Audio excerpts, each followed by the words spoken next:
We ended in 2 Kings with Nebuchadnezzar, king of Babylon, invading Jerusalem, burning the city, including the Lord's temple, and breaking down its walls. Then the Babylonians captured Judah, and everyone began to flee to Egypt in fear. This week we skipped quite a few chapters to start reading at Jeremiah 1.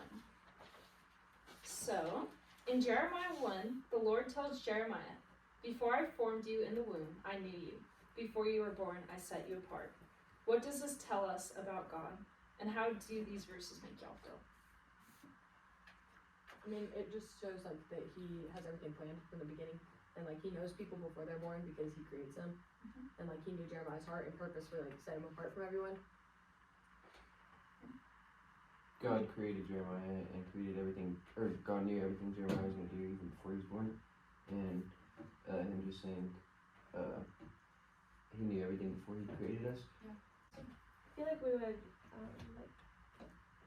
have more trust in him, like from him saying that, because we know who God is, and so I guess him reminding us, it's it gives us more more comfort, I guess.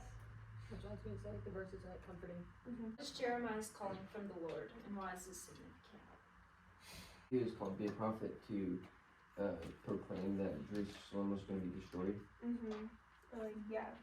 A lot of things. That's why God called him to be a prophet.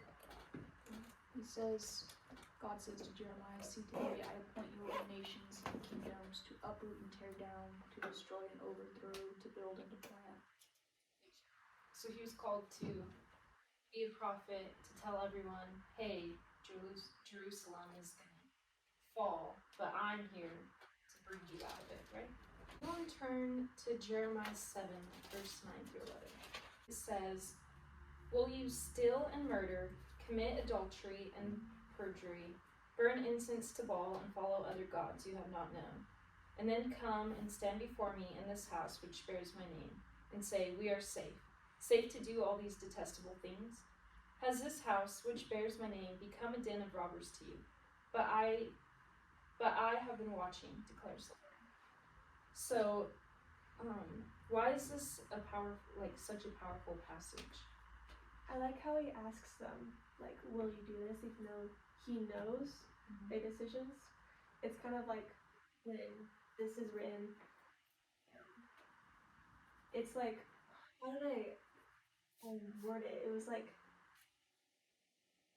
for us to realize of oh, we're doing this wrong, even though God already knows. I like how he asks the question, so now we get in it. You know what I mean? Yeah.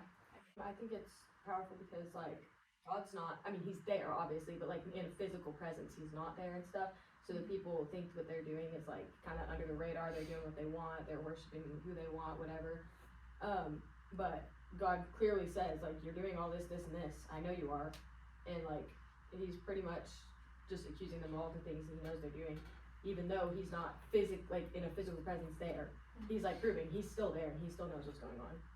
Yeah. It's kind of saying that even though you're believing in God and you're still under him, you're still not safe to do all these awful things. Yeah. That's what I was thinking too. It kind of convicts you, I feel because it starts out by saying, so you're going to commit all of these sins against me, but then you're going to come into my house and say that I will save you no matter what. That's kind of disrespecting my name is what I feel like. And I feel sometimes we might do that. We might keep doing the same things over and over again, but then we'll be it's okay, the Lord's got us. Yeah, we kind of take it for granted. Yeah. What does the Lord prophesy in Jeremiah 23?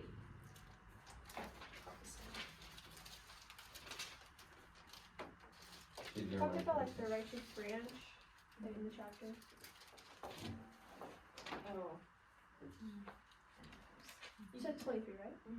It's more good news, I feel because he's talking about David. He's going to bring David, and he shall reign and prosper, and in his days Judah will be saved. So it's he's getting rid of them, and Israel. Yeah, I like how he said Israel. He's doing away with them, but he's not erasing them. They'll come back, but it's going to be a new generation and new. He's just starting from scratch. Yeah. What I read this and I have it highlighted because I was kind of more questioning it. So it says, "The days are coming when I raise up for David a righteous branch, a king who will reign wisely and do what is just and right in the land. In his days Judah will be saved and Israel will live in safety. This is the name by which he will be called, the Lord our righteous Savior." So I think you read the first part thinking, oh, David, he's going to bring David in. But then I think it's saying that this is prophesying Jesus coming in, coming to save Judah and Israel and God's people. But he's calling them, he'll raise up for David a righteous branch. Like now that I look at it, branch is capitalized. Yeah. So that I will raise to David a branch of righteousness, and he's just talking about, the line of David is obviously where Jesus comes from. Yeah. So I get to the part where it says he'll be called the Lord our righteous Savior, and I was like, oh, It's not David. that's Jesus. Yeah. Yeah. So I think that's cool that he's already prophesying like Jesus coming and saving everyone. So I thought that was cool. How can we like protect ourselves? How can we decipher what these false or lying prophets are?